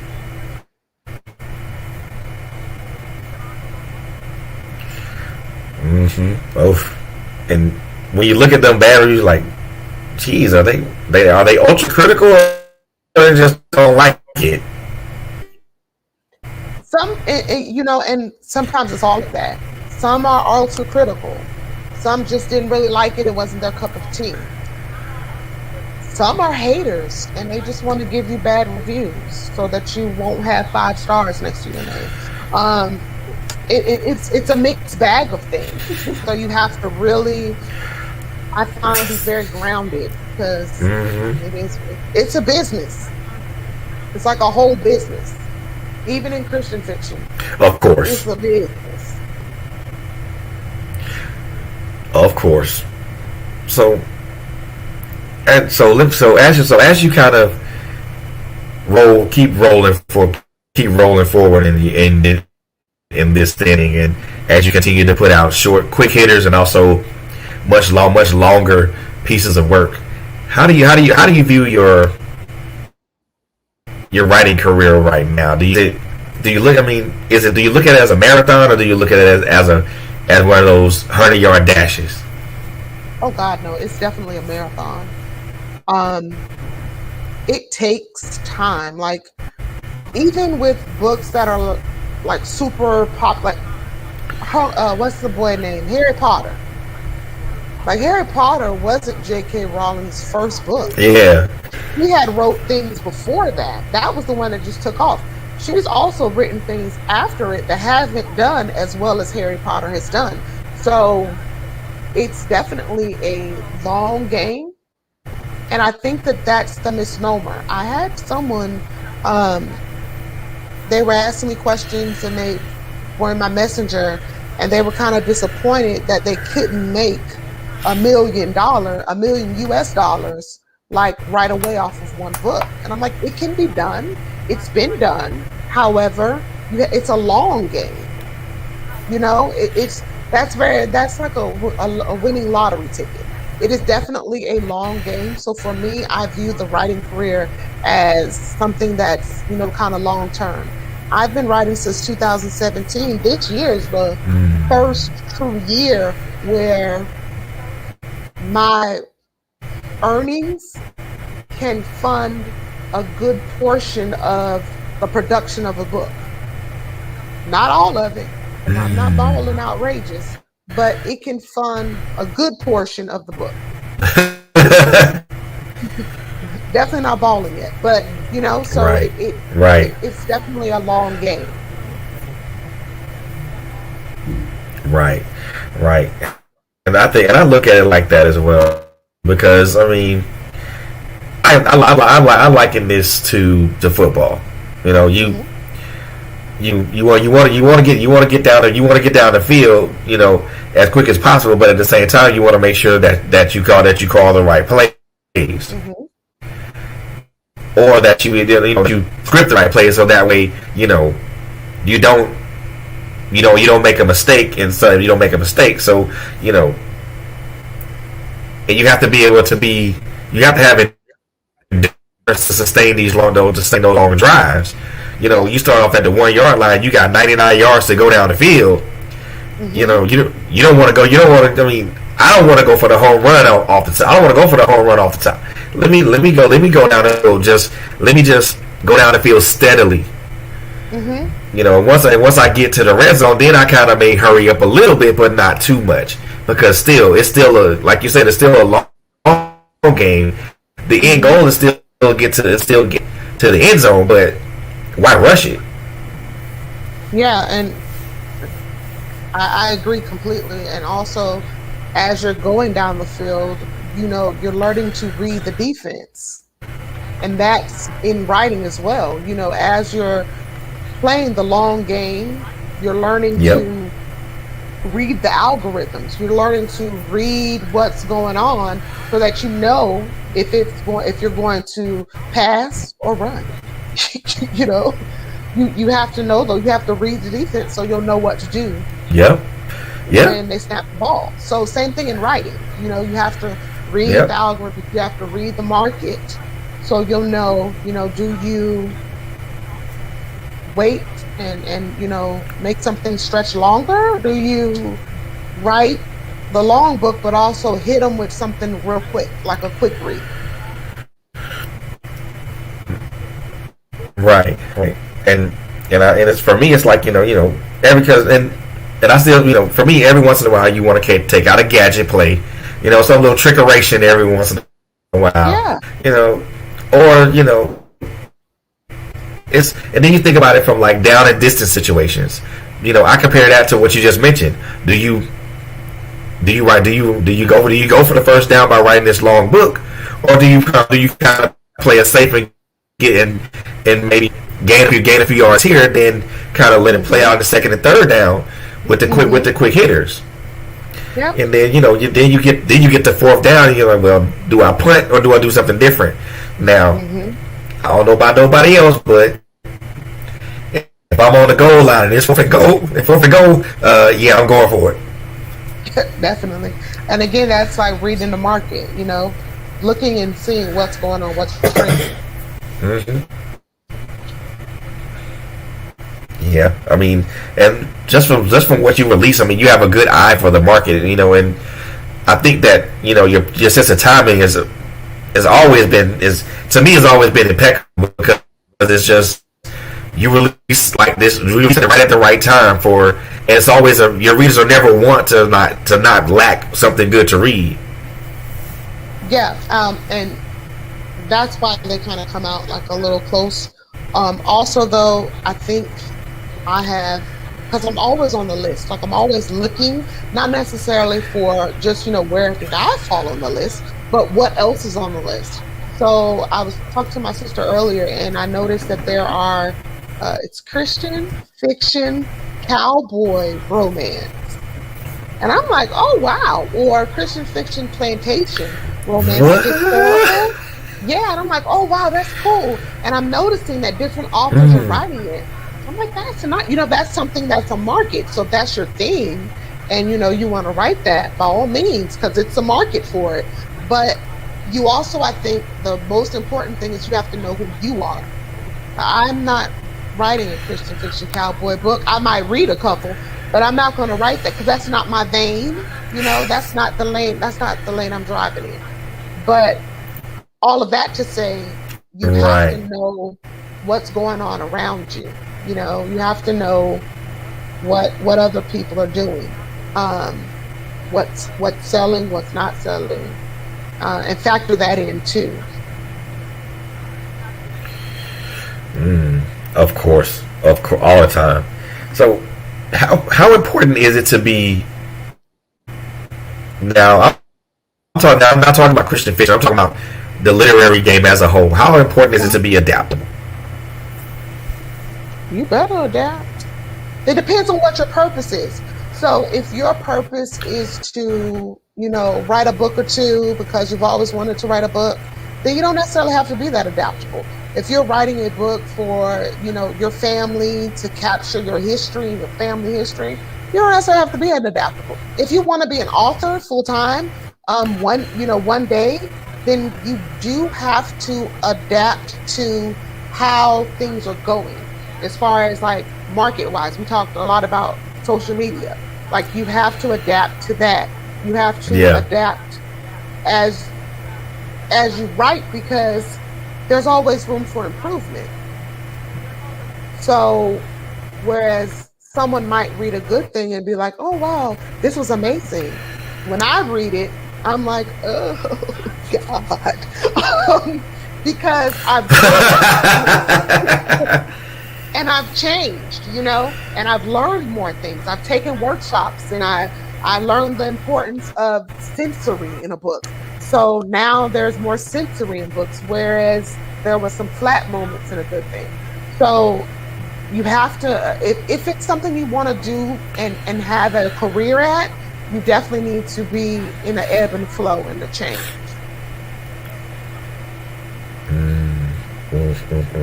True. So very true. So very true. Adaptability, especially if you want to, again, if you're going to play this for the long game, you're going to have to adapt. And so, and you mentioned like the difference in how you write between the first book and now your latest release, and you said it's like night and day. You mentioned like taking workshops and courses. Let's to the younger writers, to writers that are looking to jump into this. How important is it to take those workshops or take those courses? Oh goodness, it's extremely important. Not only in the sense of sharpening your craft, because it's something that needs to take place, but also in just the ability to network and to meet other authors that are light years ahead of you. I was able to attend a workshop where there were some like jaw-dropping names in the workshop when it came to Christian fiction. We're talking people that have written 83 books, and or people that have been a New York Times bestseller and Amazon, like I'm like, oh, I'm an Amazon bestseller. These people have been New York Times bestsellers. And just listening to them and being able to sit at their table and hear the nuggets that they had to deposit, that helped my writing tremendously, because it gave me something else to think about and something else to kind of research and learn, or a new thing to add to what I already do. So it is more important, I think, to be a student of the craft than to, get to the point where you're like, oh, I wrote a book, I'm the bee's knees, I got it going on. Like, no, you don't. Um, if you keep learning, chances are you won't even like your first book that you wrote, because you'll be like me and be like, oh my God, you read it? Ugh. Was it okay? Like, I really want to rewrite it. First book was cringeworthy. Yeah, now, Look, like when I first wrote it, though, it was like, oh, I wrote a book, look at me, I did it. And then, oh, I wrote the second half, and look at me, I did it. Like, I still love the series. It still does very well. I do still, though, at the same time, want to go back into the book and kind of change some things and add some things and stuff. So that'll be coming down the pipe later, though. About 2 years. Right. I know what my first book, I was like, oh, this is so wonderful. I got it. I've done it. I've arrived. Then I always want to, from from then to now, I look at the first one like, oh, really? Yeah. Did anybody read this? And why did they give it 5 stars? Oh my God. I was grateful. Thank you for the stars. But yeah, I really want to go back into it and change some stuff. I really want to go back into it. You know what? I guess that's why I like being an independent author. I guess in some ways, in some way, shape, or form. If I don't like it, I can go back and change it. Yes, there is more control. You have more control over everything from pricing to marketing. Like, it's a lot to do, but it's still, I like it. I like having the ability to affect the product all the way through. Now would you prefer doing it? Yes. Now I know you were the publisher, and that's who you wrote. That's who you wrote with. Would you prefer doing it as an independent author, or would you prefer to still stay with a publisher? I would prefer being independent. Definitely independent. I think because when you're independent, I hope your publisher didn't hear that. More no, my publisher was very supportive. Because she still has books, so we still talk monthly because she pays. But she was very supportive. She was very supportive. She was like, if you ever need anything, I've actually messaged her a couple times. I'm like, I don't know what I'm doing. Should I be doing this? Like, she's amazing. And I think that a lot of the writing community is that way. There, you always have some bad eggs, but a lot of the writing community is that way. I would prefer to be independent because I love my readers. Of course. I like to touch and talk. I like the fact that they can message me or email me and say, hey, I really like this, or I didn't like that, or have you thought about, like, I like that. And my fear is that if I sign to a big publisher, I'll miss having that reach with my audience. Right. Right. And since we're talking about reach, how important is it to, number one, to maintain that reach with your audience?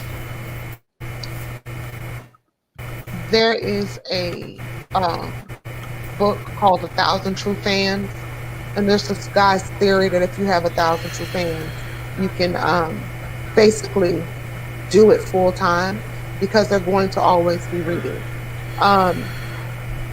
I think that the reach is very important because you want to build your tribe. You can't have Facebook can't be your website. Like they're not going to show it to all the people. I have in my private Facebook reader group, I have something like 290 members. My debut, its release day post only reached 17 people. So you have to have that relationship because the powers that be in the different facets, they're not going to show it to everybody. Everybody's not going to know.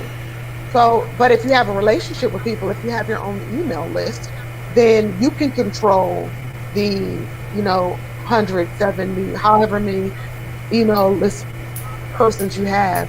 You can control what they see, and you can form a more intimate relationship. Oof, yeah, that now that is very important to do that because like you mentioned earlier, you upon release of this one, it only reached 17 folks out of 200 some odd people, and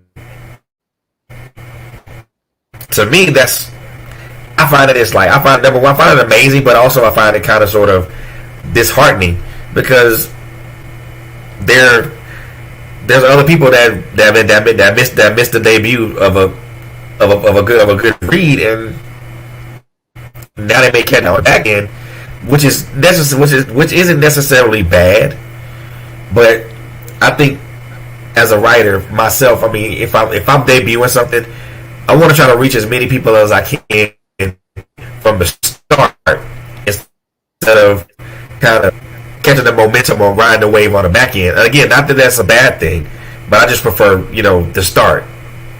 Yeah, and that's why it's important to diversify. So, Facebook only showed 17 people its release date, but I sent out an email to my newsletter list. I put it on my website, so it's it clicks on your Amazon page. So it's on your Amazon page, but if people follow you, they get an email. So there are ways to kind of work around just the social media platforms, and that's important. That's where that reach comes in.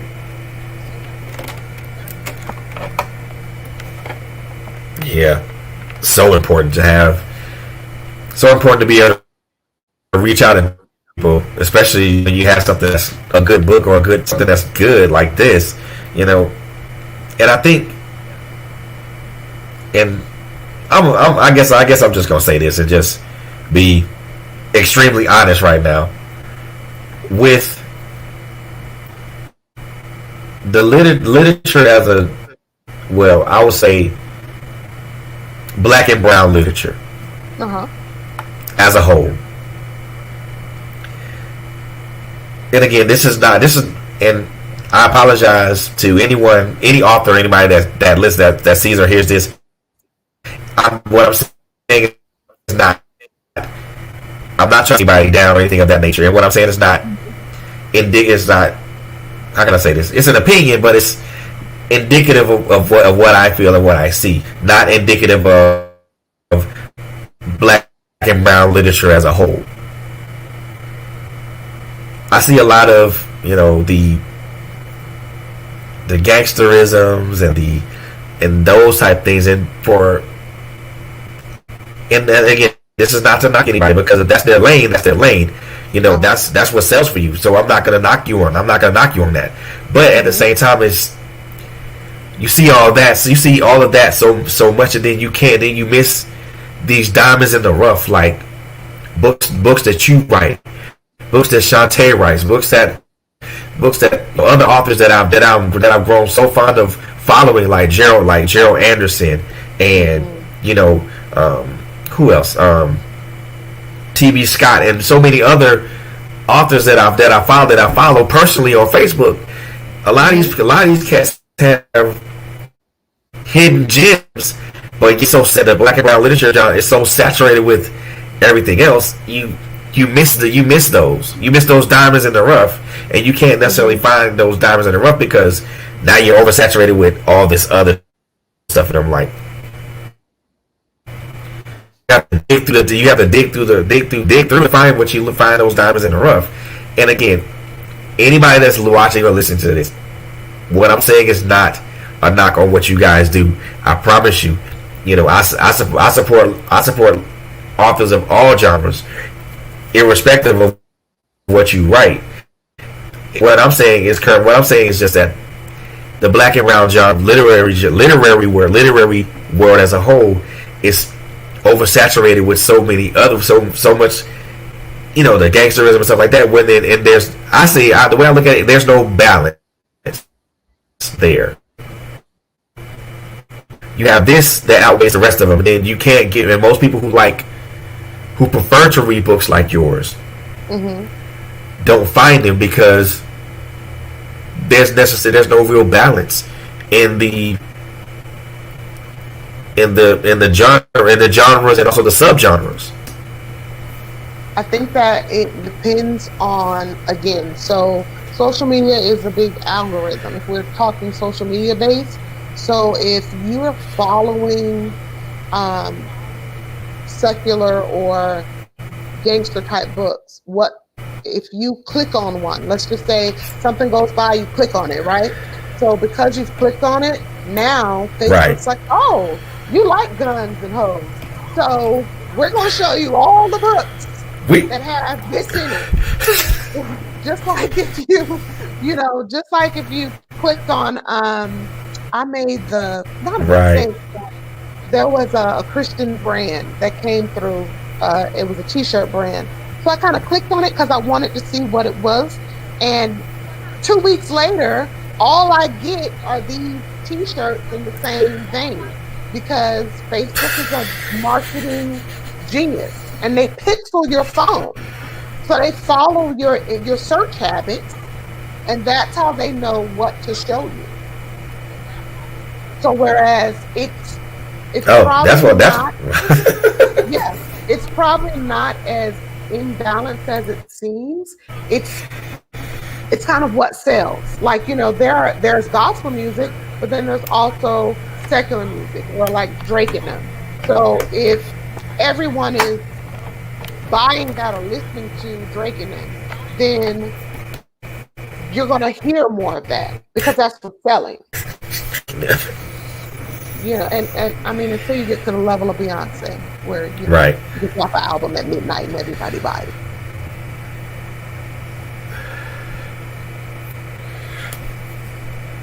Right. That's like a whole nother level. Right. And I think in her case, she has so many fans. Like, she has the Beehive. So she can drop an album at midnight and just tell the people on her marketing list, like the people that know her fans. And her fans are going to buy it.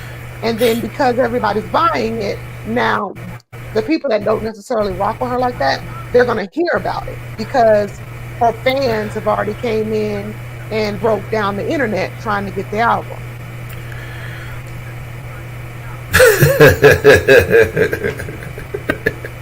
Yep. Oh man.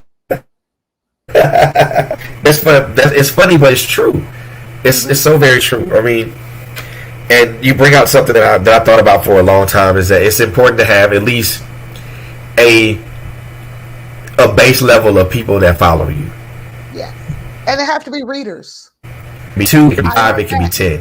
But as long as yes. Oh my gosh. I learned that in a book I just read it. It was talking about so you release your book, right? And the thought is you want your mama, your auntie, your cousins, and all of them to buy your book. But in actuality, if I write Christain fiction, but my uncle reads mysteries, I don't necessarily need him to buy my book on the first day. Because what the Amazon algorithm does is it looks at who purchased the book and what they read. And then it shows people based on what they read. So if you're not a Christain fiction reader, it does me a better service if you get the book later and everybody else that does read the genre gets it now.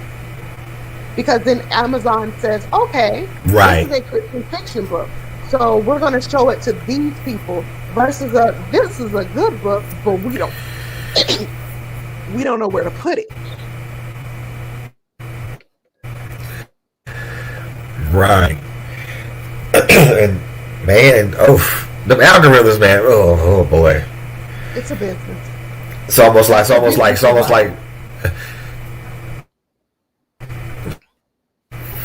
But so for me, it's like engaging in a fight with Mike Tyson, knowing good and damn well I ain't finna win. Yeah, well, somebody beat Mike once, right? Like you have to know. So if we talk about it in terms of boxing, Muhammad Ali. Like I've watched some of like the old interviews and stuff and read some things. Yeah. And he talks about knowing, not only having confidence in himself, but kind of knowing his opponent.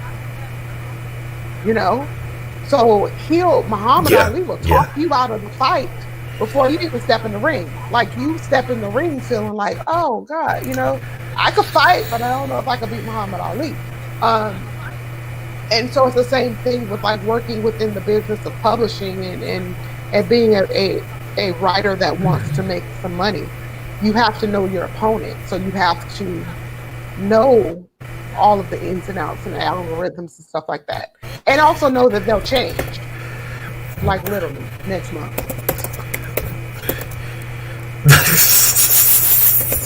Like, man. Like literally. And even when I look the stats, when I look at stats in my book, I'm like, well, you know what? I mean, for me, at least for me, well, I'll ask you this. Mm-hmm. How am I gonna? I'm thinking about how I want to ask this to you. What's more important as a writer, for you as a writer right now, as you're writing all these books and things, influence or impact? Impact. Definitely impact. Because why? The lists are nice. It's nice to hit a list. But if you hit the list and no one's life was made better or worse by what you read, what you wrote, then for me, I don't think that there'll be longevity there. Because you're just hitting a list, like you just put out something. You wrote, if dogs are selling and you write the dog right so that you can hit a list, then yeah, you hit the list, but do people treat dogs better? Did the person learn anything about the dog? Those type things. So I'm more of an impact person. I would prefer the impact. I would prefer one person read the book and say, She Nell, I read the book and it made me think about some things and I was entertained, but it also filled my spirit. Than to have 1,000 people read the book and be like, oh yeah, I read the book, it was good.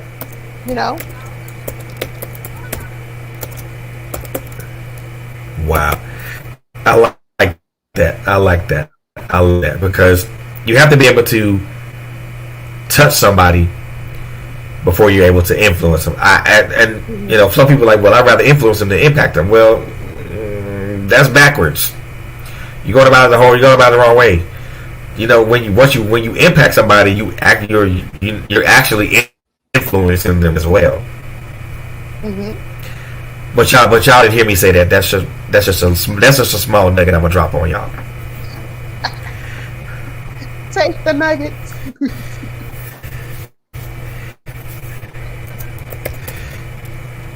So I'm gonna give you this time.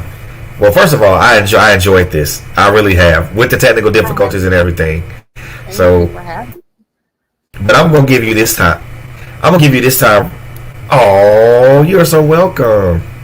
But I'm gonna give you this time right now to shamelessly plug yourself and just plug yourself. You actually have the floor.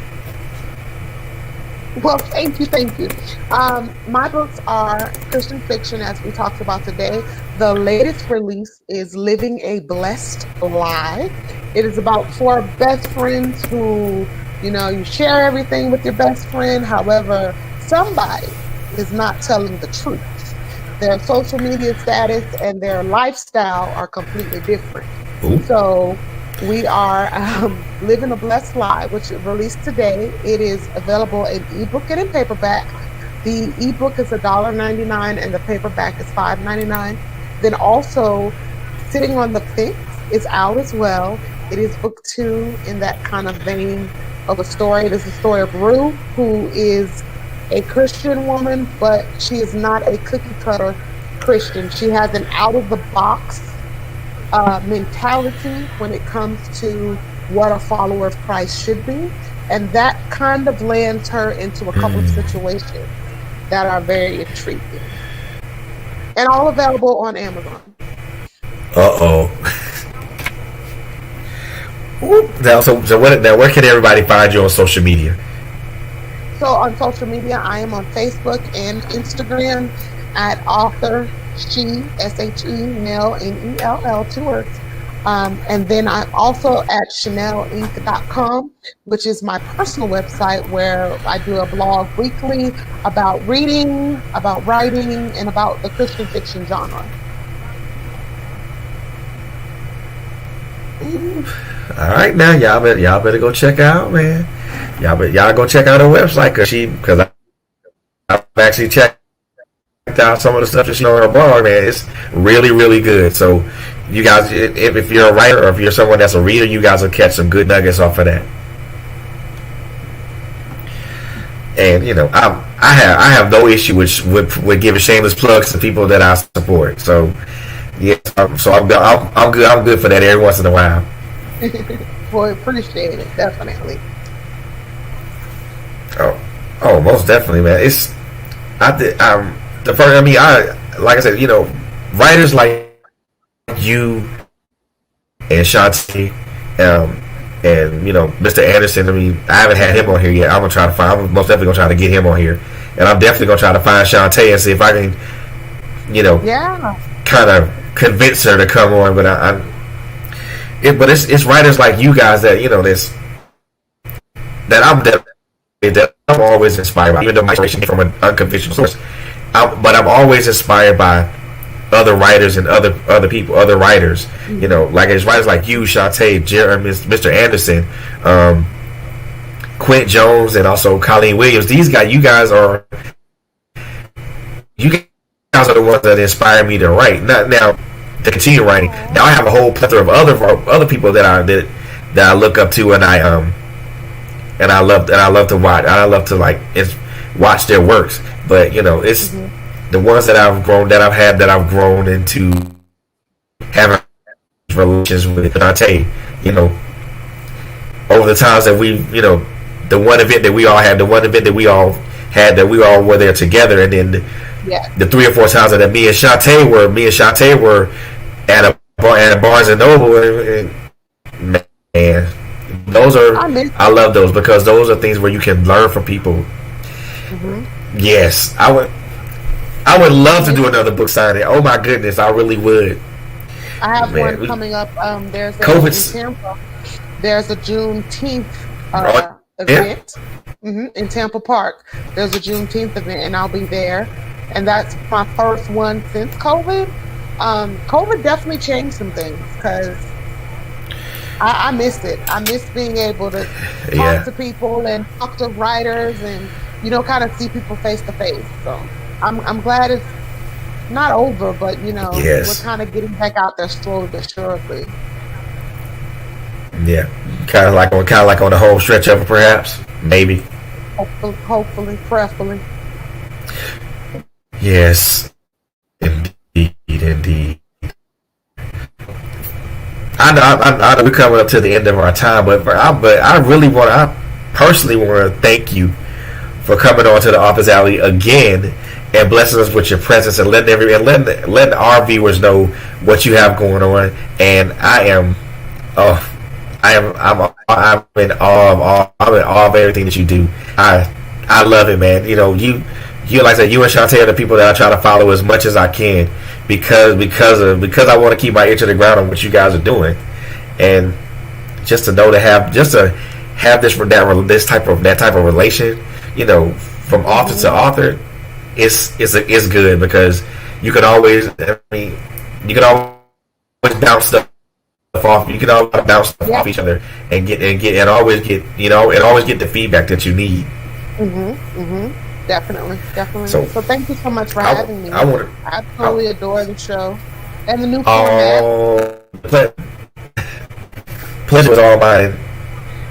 Oh yeah, audio video. Yeah, it's. Yeah. I'm actually loving it because it gives me a more personable way to talk to people. But I thank you for coming on, man. I appreciate you, and I'm gonna say this: you have an open invitation to come back whenever you want. I'll be back in the fall. Oh, cool. That's what's up, though. Hey, look. So let's talk about that and let's talk about that and set it up. Yeah, definitely. We'll definitely do that. Yeah, I'll be So back in the fall. whenever you're ready to come back and set it up. Yeah, definitely in the fall. I have a couple of things dropping in the fall and a couple of events and stuff. So I would love to come back.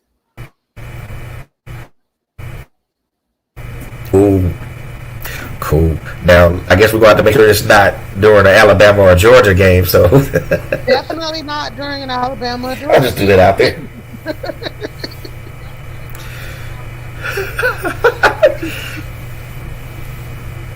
I'll make sure I look at the calendar and look at the schedule to make sure that we're not bitter enemies that week. Yes, please. Please. But You know, ladies and gentlemen, boys and girls, I want to introduce. introduce to some and when Our first game is in Georgia, at Georgia. I believe we're playing Miami at Georgia. And then Georgia's playing somewhere else. Because, roll tide.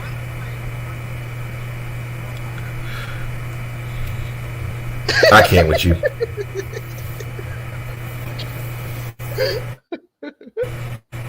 I'm going to stop because I want to come back. I can't. You come back whether it's roll tide and go dogs or not.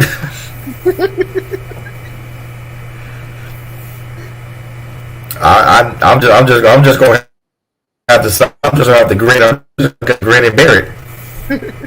Yes. SEC champions, that's all I'm saying. National champions, you know what it is. Eventually, somebody going to dethrone them. I'm just saying. I mean, some teams rebuild, we reload. So we'll see. We'll see.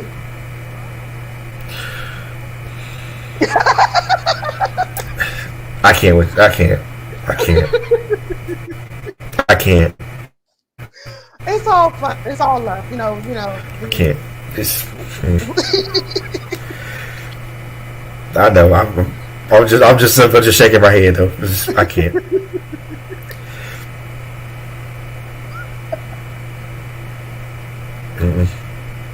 All I know is that when they between the hedges, they better know what's up. We'll be ready. I can't. See, you know what? Yeah, I see. I'm gonna have to wait. I'm gonna have to wait till after that week that Georgia Alabama play. Then we make sure fully recover from that whooping, if it's a whooping. It'll be a good game. Whatever it is, it'll definitely be a good game.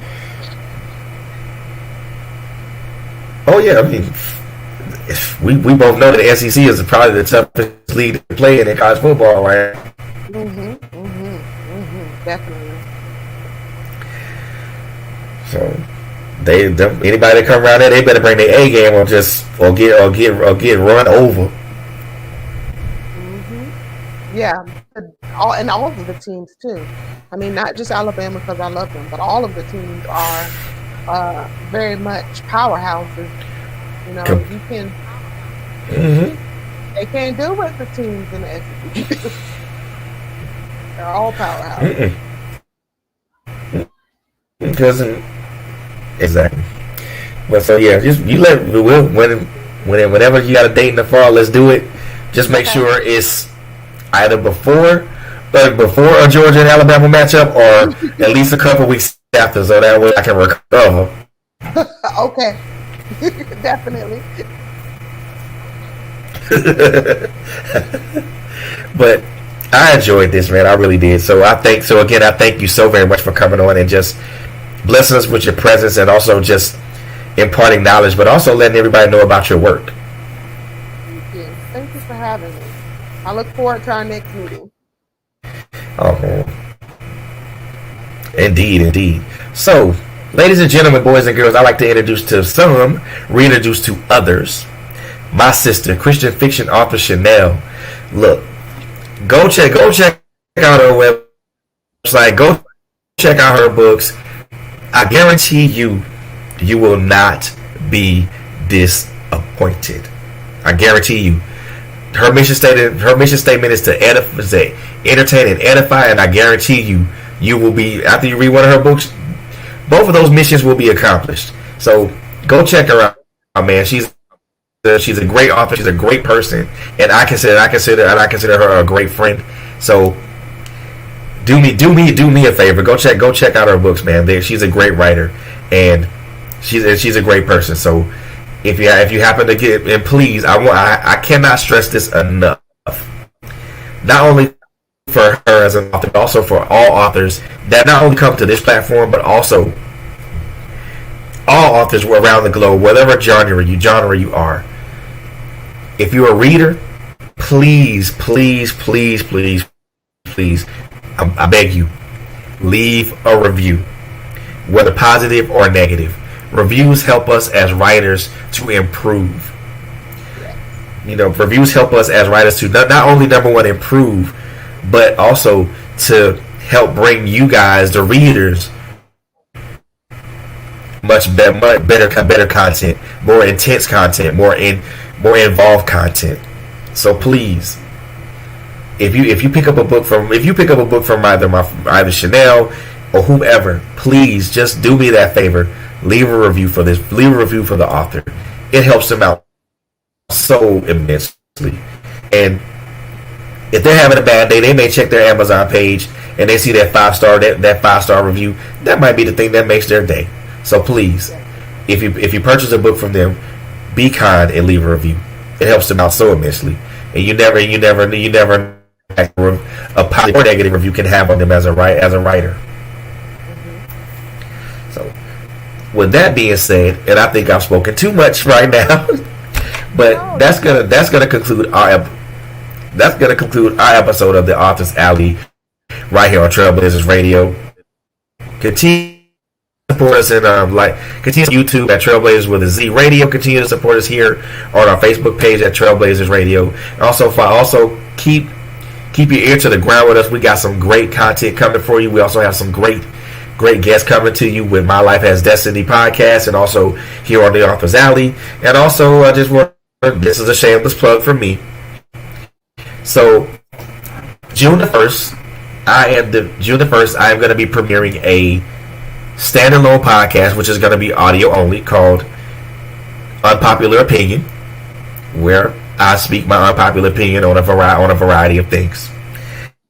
It's an audio podcast. It's going to be like a quick hitter, so it won't be longer than 10 15 minutes, maybe no longer than 30 minutes. But I think folks are going to enjoy it, and I'm going to speak on a lot of topics that I don't